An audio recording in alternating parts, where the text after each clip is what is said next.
पावन श्री चरणों का चरण वंदन करते हुए मेरे समस्त गुरु भाईजन और बाहर गांव से पधारे हुए गुरुदेव जी के अत्यंत अनुरागी मेरे प्यारे भाइयों, माताओं, बहनों, आप सबको भी सादर साहेब बंदगी। आइए आज ऑनलाइन सुखद सत्संग का 18वां दिन, लगातार 18 दिनों से गुरुदेव जी के अमृत वाणी की वर्षा हो रही है और आज बहुत रिमझिम वर्षा भी हो रही है। बड़ा सुहाना अवसर है। एक तरफ गुरुदेव जी के अमृत वाणी की वर्षा और एक तरफ जल वृष्टि जल वर्षा, बड़ा सुनहरा संगम है। लगातार हम ज्ञान रूपी बारिश से भीग रहे हैं, अपने मन को पवित्र कर रहे हैं। ये मन जब गुरु के भक्ति में लग जाता है, सत्संग में लग जाता है, तो बहुत ही अच्छे राह पर हमको चलाने की प्रेरित करता है। और कहीं ये मन भटक गया, कहीं दूसरी जगह पर लग गया, तो गलत दिशाओं में प्रवृत्त हमको कर देता है और हमसे गलत कर्म होने लगते हैं। तो मन का खेल बड़ा विचित्र है और ये मन को अगर लगाना है तो महान पुरुषों की भक्ति में लगाएं, सत्संग में लगाएं, तो हमारा निश्चय ही कल्याण होगा। मन के बारे में सदगुरु कबीर साहब जी ने कहा है, कबीरा मन तो एक है चाहे जहाँ लगाओ, चाहे गुरु की भक्ति करो चाहे विषय कमाओ। ये मन तो एक है। इस मन को चाहे आप गुरुजनों की भक्ति में, महान पुरुषों की भक्ति में लगा दें, चाहे संसार के भोग पदार्थ भोगने में, विषयों को भोगने में लगा दें, मन तो एक है, एक ही जगह लगेगा। तो इस मन को अगर हम महान पुरुषों की भक्ति में लगाते हैं तो हमारे इस देह से भी अच्छे कर्म होंगे, भले कर्म होंगे। तो हम सबको मन लगा करके गुरु की भक्ति करनी है। और भक्ति के विषय में महान पुरुषों ने बहुत प्रकार से इस मनुष्य को समझाने का प्रयास किया है। भक्ति कोई कठिन नहीं है, भक्ति बहुत सरल है। भक्ति में ज़्यादा कुछ करना भी नहीं है, बहुत सरल भक्ति है। जब भगवान श्री राम माता सबरी के आश्रम पर पहुंचते हैं तो सबरी बहुत दिनों से इंतजार कर रही थी कि कब भगवान हमारे कुटिया में पधारेंगे और उनका दर्शन होगा।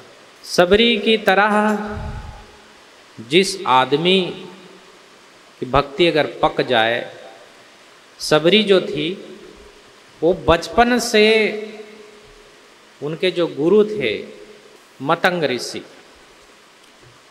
उसने कहा था कि सबरी तुम तपस्या करते रहना, कभी न कभी तुमको भगवान दर्शन देंगे।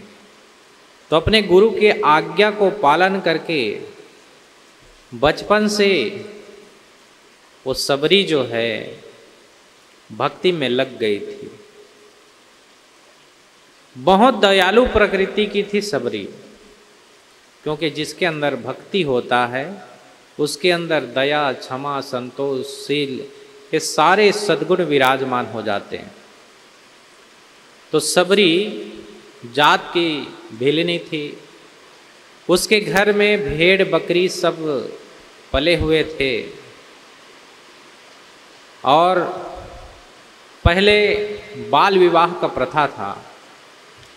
बचपन में ही या छोटे छोटे बच्चे रहते थे, उनका सगाई और विवाह बचपन में ही कर दिया जाता था। लेकिन आज बाल विवाह नहीं होता है, परंतु पहले ये सब प्रथाएं थी। तो जब छोटी थी सबरी, तब उनके माता पिता ने उनका शादी तय कर दिया और शादी करने के लिए उसके घर में तैयारियां होने लगी। तो बहुत से भेड़ बकरियों को बंधे देख करके सबरी ने कहा कि ये बहुत सी भेड़ बकरियां बंधी है, इसकी क्या होगी। तो उनके घर वालों ने कहा कि ये तुम्हारी शादी है और शादी में बाराती आएंगे, तो ये भेड़ बकरियां काट कर उनको पका करके उनको भोजन कराया जाएगा। ये सुन करके सबरी जो है दुखी हुई, मेरी एक शादी हो रही है और इन सब बकरियों की बर्बादी हो रही है, ये जीव सब सताए जा रहे हैं, तो मेरे एक शादी के कारण इतने जीव मारे जाएंगे।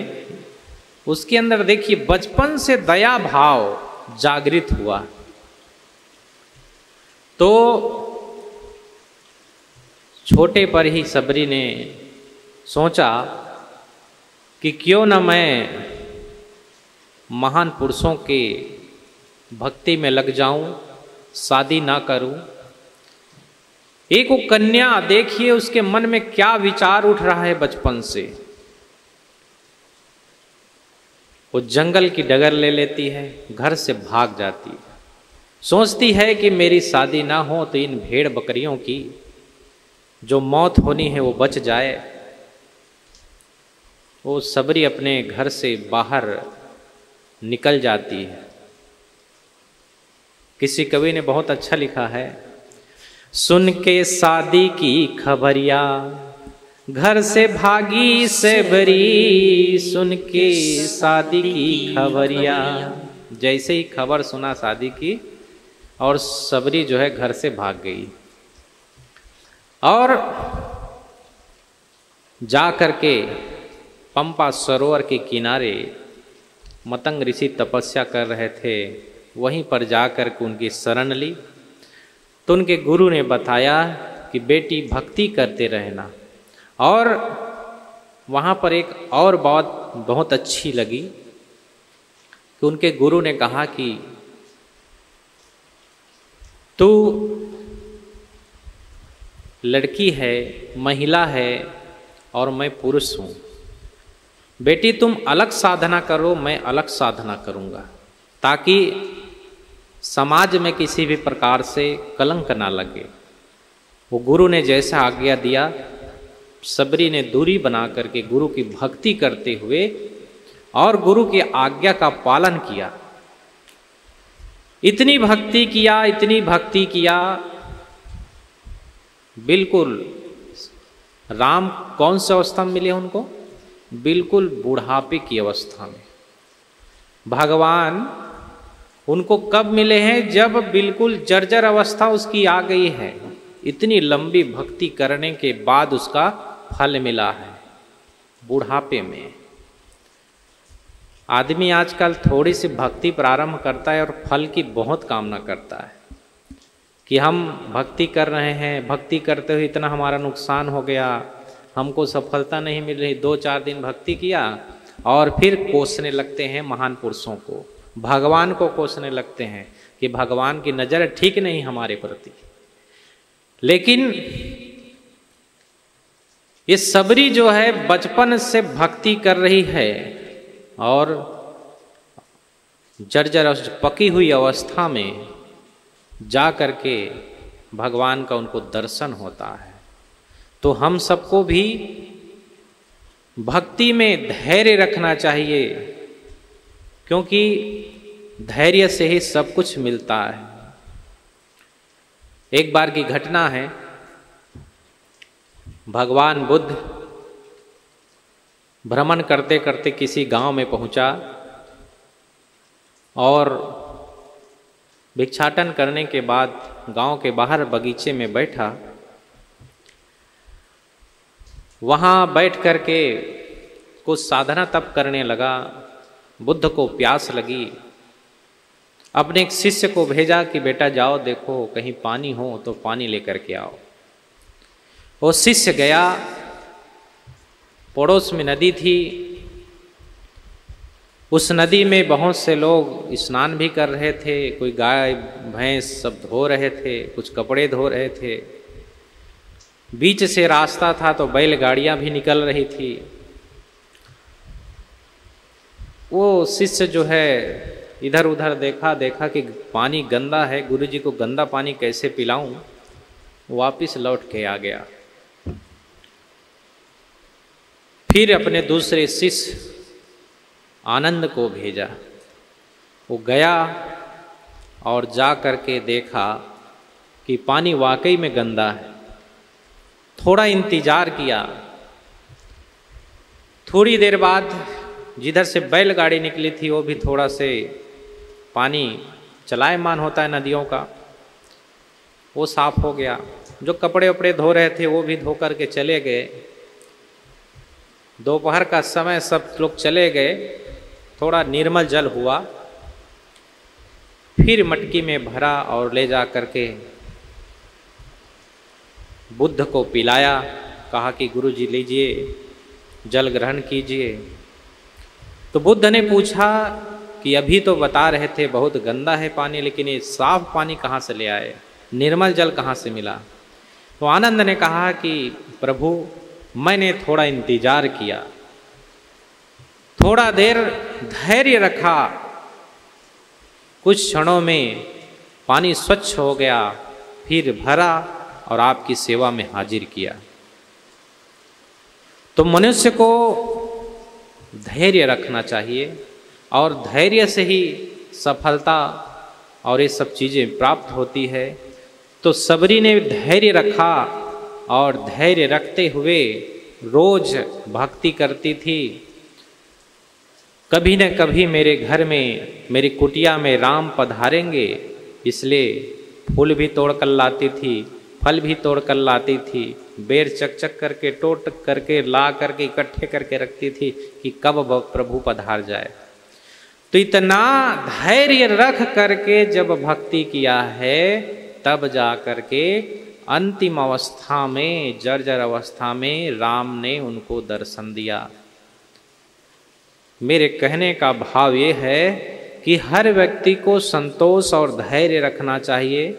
भक्ति प्रारंभ करते हुए तुरंत ही भक्ति का फल मिल जाए, सब कुछ हमारा हो जाए और बहुत कुछ लाभ हो जाए, ऐसा नहीं सोचना चाहिए। धीरे धीरे लाभ होता है।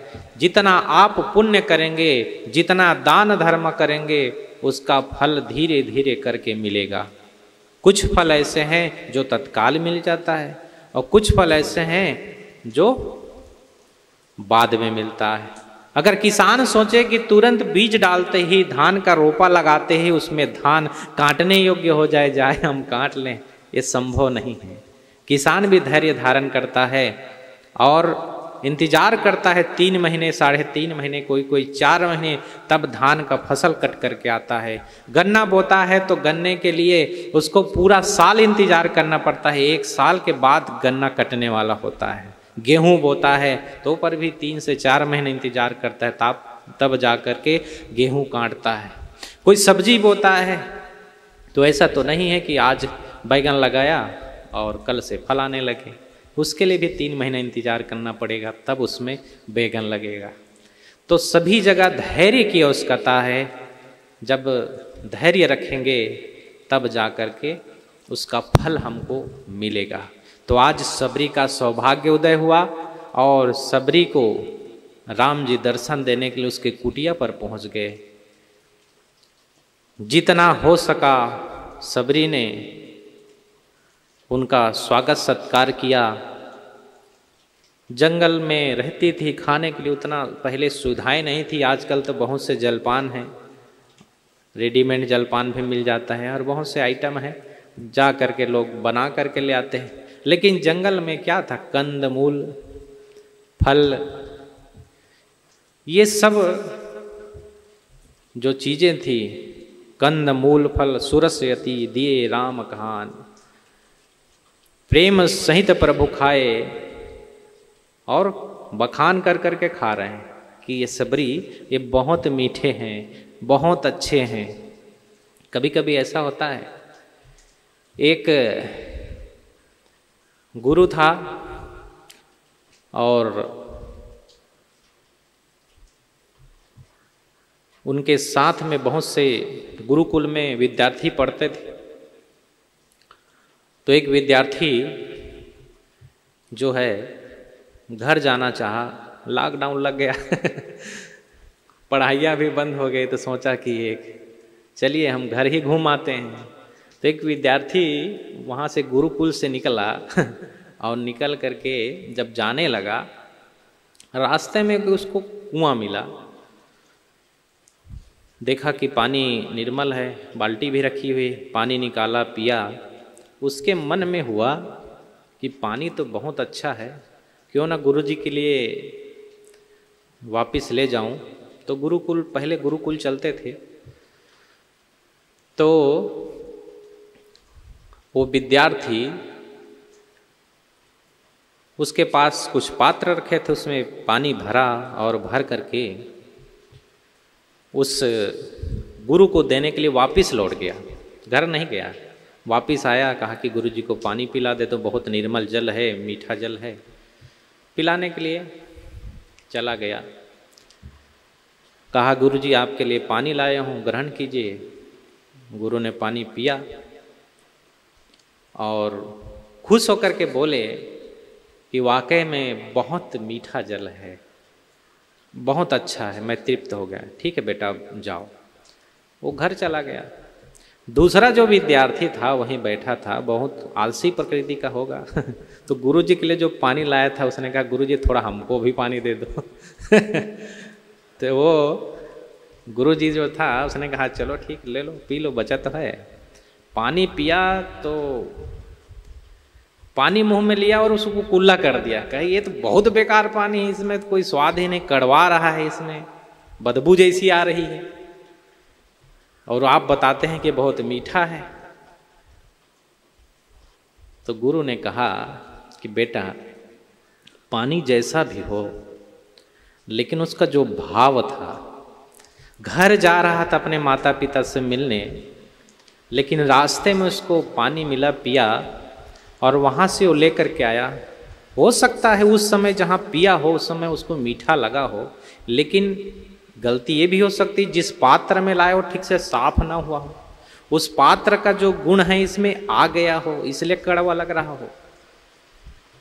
तो फिर भी आपने कहा कि ये बहुत मीठा लग रहा है। मैं इसलिए कहा कि मैं पानी को नहीं पिया, उनके प्रेम को पिया, उनके श्रद्धा को मैंने पिया, क्योंकि किस भाव से उसने लाया है। अपने घर जा रहे तो उस मोह को छोड़ करके मेरे लिए पानी लाया है, तो मैं उनके भावनाओं को ठेस न लगे इसलिए उसको कहा कि बहुत मीठा है, प्रेम है।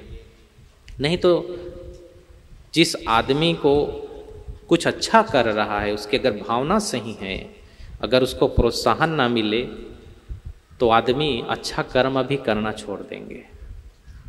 तो इसी प्रकार से सबरी की जो भावना है उसको देख करके जैसा भी हो, सबरी तो घबरा गई कि राम जी द्वारे पधार गए हैं, कैसे सेवा करूं, कैसे स्तुति करूं, कैसे विनती करूं।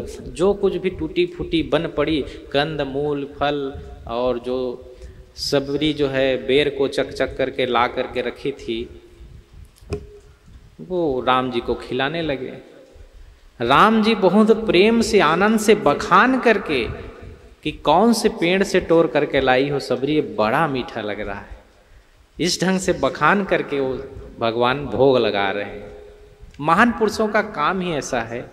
जैसे गुरुदेव जी हमारे हैं, कोई भी भक्त प्रेम से कुछ बना करके लाते हैं, जो उसके मन में श्रद्धा है, आस्था है, और जैसी उसकी क्षमता है, क्योंकि सभी लोग बहुत नाना प्रकार के व्यंजन नहीं बना सकते, जो कुछ उसके पास है उसी में से बहुत से भक्त होते हैं अपने घर से चलते हैं, कुछ नहीं ला पाते हैं तो किलो 2 किलो चावल ही ले आते हैं, वो लाकर गुरु जी को समर्पित करते हैं। और किसी की बहुत भावना होती है तो कोई लोग चने की जो घुघरी होती है वो भी बना लाते हैं, कोई हलवा बना लाते हैं। लखीमपुर से एक माता जी आती है, अब वो गुरु जी के लिए इडली वगैरह बना करके ले आती है। तो ऐसे बहुत से भक्त हैं, माताएं हैं, सब एक सबरी से कम नहीं है, सबके अंदर बहुत भक्ति है, तो कुछ ना कुछ गुरु जी के लिए बना लाते हैं। और गुरु जी प्रेम से भले ही एक चम्मच लें, भोग लगाते हैं, कहते हैं कि बहुत धन्यवाद, आपको आशीर्वाद है, बहुत अच्छा बनाया। तो उसके प्रेम को रखने के लिए महान पुरुष भोग लगाते हैं और उसको आशीर्वाद देते हैं। तो प्रभु श्री राम भोग लगा रहे हैं और बखान भी कर रहे हैं, उसका वर्णन कर रहे हैं, उसको धन्यवाद दे रहे हैं और बहुत प्रेम सिखा रहे हैं। लेकिन जो लक्ष्मण था उसने भोग नहीं लगाया। उसने कहा कि ये सबरी जो है सब जूठा खिला रही है। अरे अपने इष्ट को कौन जूठा खिलाता है? कोई नहीं खिलाता है। वो तो केवल अतिशयोक्ति में लोगों ने कह दिया कि जूठे बेर खाए, जूठे नहीं। जैसे अभी है, कोई लोग भक्त लोग आम लाते हैं या सेब लाते हैं या केला लाते हैं तो दुकान में पहले देख लेते हैं, या अपने घर से लाएंगे तो घर में आम लगा हुआ है तो जिसमें के आम बहुत मीठे हैं कहते ये गुरु जी के लिए ठीक रहेगा, ये ले चलते हैं। तो उसको जूठा थोड़े करके लाएं, उसमें पहले खा लिए हैं, चेक कर लिए हैं कि इसका फल अच्छा है। वैसे ही सबरी जो है सभी फलों को पेड़ों के चख लेती थी, जिसका अच्छा था तोड़ तोड़ के रख लेती थी और खिलाते हैं, क्योंकि अपने इष्ट को अपना जूठा नहीं खिलाना चाहिए, उससे पाप लग जाता है। तो बहुत प्रेम से भोग लगाया और बखान किया। उसके बाद सबरी ने पूछा कि प्रभु मैं आपकी किस प्रकार से विनती करूं, स्तुति करूं, आपकी भक्ति कैसे करूं, भक्ति कैसे करना है मुझको ये भी नहीं पता है। अधम ते अधम अधम अति नारी तामे मैं मति मंद गंवारी। जितने भी अधम हैं, पापी हैं, उन सब पापियों में मैं श्रेष्ठ पापी हूँ, मुझको कुछ भी नहीं आता है। भक्ति कैसे करनी है, स्तुति कैसे करनी है प्रभु मुझको कुछ नहीं मालूम है। तो वहाँ पर नवदह भक्ति के माध्यम से भगवान श्री राम ने सबरी को ज्ञान दिया है कि कैसे भक्ति करना है। तो सबसे पहली भक्ति राम जी ने सबरी को समझाया कि भक्ति जो करनी है वो ध्यान से सुनो, सावधान सुन धरु मन माही। सावधानी से सुनो और अपने मन में धारण करो। तो पहली भक्ति का वर्णन करते हुए राम जी कह रहे हैं, प्रथमा भगति संतन करे संगा, दूजे रति मम कथा प्रसंगा। पहली भक्ति उन्होंने बताया, पहली भक्ति है संतों का संग करना। जैसे आज आप लोग बैठे हैं तो आप संत के संग में बैठे हैं, उनके सत्संग में बैठे हैं, गुरु जी के दर्शन के लिए बैठे हैं। तो प्रथम भगति संतन कर संगा, तो आज से आपकी पहली भक्ति प्रारंभ हो गई।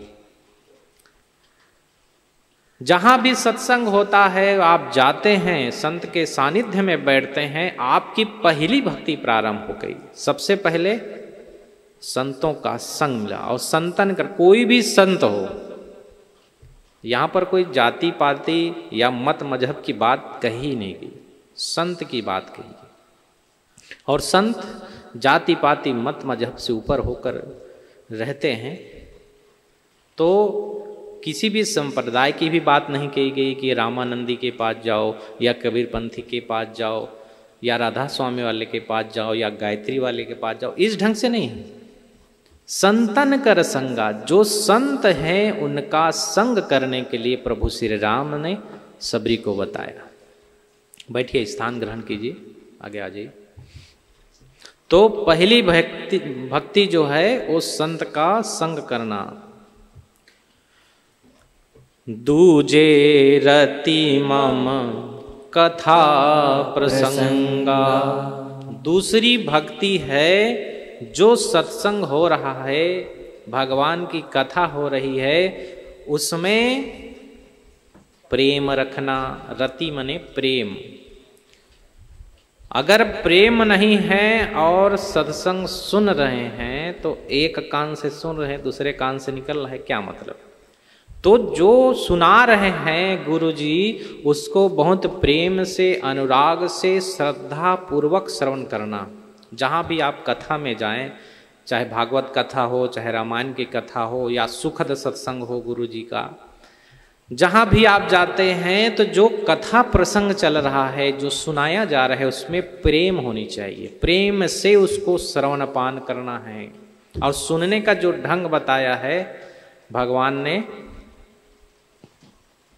वो कैसा होना चाहिए।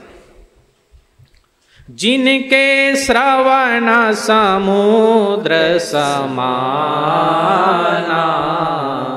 कथा तुम्हारी सुभग सरी नाना, भरहि निरंतर हो ही न पूरे, तिनके हृदय बसहु ग्रह रूरे।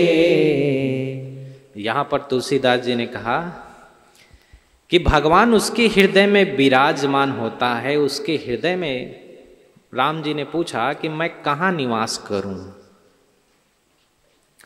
तो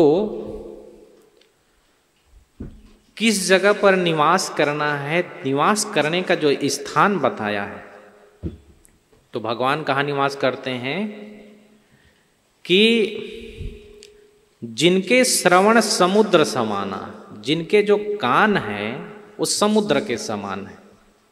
समुद्र में जितना भी नदियां शामिल हो कभी तृप्त नहीं होते हैं, ऐसे समुद्र के समान जितना भी हम कथा सुने, सत्संग सुने, कभी कान हमारे तृप्त ना हो। तो भर ही निरंतर हो ही न पूरे, वो भरनी नहीं चाहिए। ऐसे लोगों के हृदय में जाकर के राम तुम निवास करना, तो उसके हृदय में भगवान विराजते हैं जिसके श्रवण समुद्र के समान है। और कभी भी कथा सुनते सुनते उसके कान तृप्त नहीं होते हैं, उसको लगता है कि और थोड़ा गुरुजी सुना दें, और थोड़ा सत्संग हो जाए।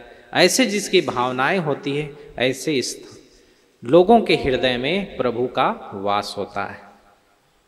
तो दूजे रतिमम कथा प्रसंगा, दूसरी भक्ति क्या है, मेरे जो कथा प्रसंग है, जहाँ भगवान की कथा हो रही हो, सत्संग हो रहा हो, कहीं भागवत कथा हो रहा हो, वहाँ अत्यंत अनुराग से, प्रेम से जा करके महान पुरुषों के, गुरु जी के वाणी को ध्यान से श्रद्धापूर्वक सुनना, ये दूसरी भक्ति है। गुरुपद पंकज सेवा तीसर भक्ति अमान, चौथी भक्ति मम गुण गण करे कपट तजगान। और गुरु पद पंकज सेवा, गुरु के कमल रूपी चरणों की सेवा करना, गुरु पद पंकज सेवा। तीसरी भक्ति बता रहे हैं कि गुरु जो हैं जिसके चरण कमल के समान हैं। अब गुरु में भी ध्यान देना है कि ऐसा नहीं कि जो गुरु सिगरेट पी रहा हो उसकी सेवा करें तो कल्याण हो जाएगा, ऐसे नहीं। एक बुराई में वो फंसे हैं, छुड़ा नहीं पा रहे हैं, तो आपको क्या छुड़ाएगा। तो जो गुरु के चरण कमल के समान है, जो किसी भी बुराई में लिप्त नहीं है, जैसे कमल का जो जड़ है वो कीचड़ में, तना उसके पानी में और फूल उससे विलग रहता है, ऐसे ही संसार में हम सब संसारियों के बीच में गुरुजन महान पुरुष रहते हैं, लेकिन उसके विचारों के जो फूल हैं वो बिल्कुल विलग हैं, तो ऐसे गुरु के कमल रूपी चरणों की जो निर्माणता पूर्वक सेवा करता है तो उसके अंदर तीसरी भक्ति आ जाती है। तो तीसरी भक्ति महाराज श्री राम बता रहे हैं कि गुरु के कमल रूपी चरणों की निर्माणता पूर्वक जो सेवा करता है, समझ लो उसके अंदर तीसरी भक्ति आ गई है। तो आइए, हम सबका परम सौभाग्य है ऐसे महान पुरुष हमारे गुरुदेव जी हमारे आपके बीच में पधार रहे हैं, जिनके दर्शन और सत्संग का लाभ हम सबको प्राप्त होगा। गुरुदेव जी के आगमन पर हम आप सब गुरु महिमा का गायन करें। बोलिए सद्गुरुदेव की जय।